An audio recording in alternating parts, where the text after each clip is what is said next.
Hi there, I'm Tim Tyler from Coldwell Banker Realty in Maplewood, New Jersey, and I'm here with this installment of my summer market update. A little while ago, I reached out on Facebook, reached out to a few of you, and asked what are your questions about the market this summer, and now I'm taking a chance to answer those questions. And today's question is, so what are the conditions that sellers are expecting in their contracts? So, you found the home. You stood for 45 minutes in line to get through the open house. You loved it.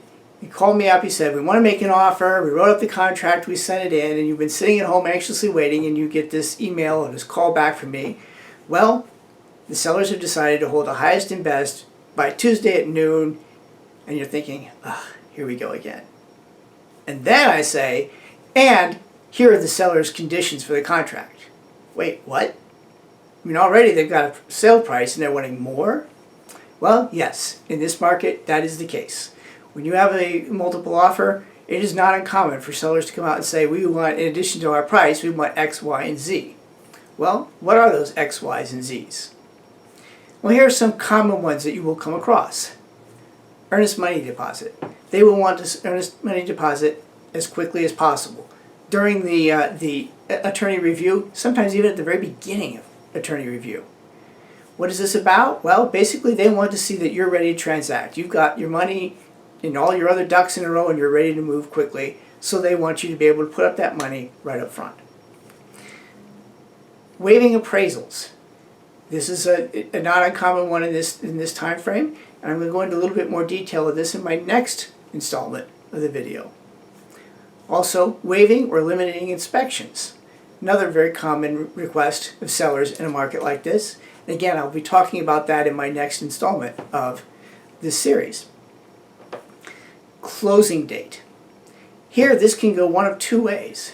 If it's somebody who's already found their next home or an investor who's just trying to cash out and get out, then what they want is they want a closing date as soon as possible. These are particularly good news for cash offers, because cash offers can transact very quickly. But then there's the other side of this. There are some people who are selling their home and then they have to go find some place to live. They may want a closing date 2 or even 3 months out, or they want a contractual agreement to lease back the home, so you still don't take possession for 2 to 3 months while they find their next home.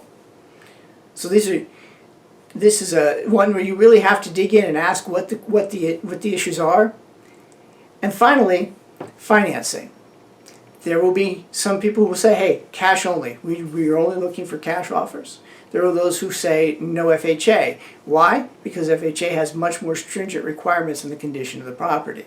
They also can be more lengthy in terms of how long it takes to put those through. Also, loans that are or buyers who are taking advantage of the $10,000 first time home buyer program, again, adds a lot of time onto the contract time, so they may exclude those. So these are some of the typical conditions that you may be hit with once you're in a multiple bid situation. Don't be surprised, be ready.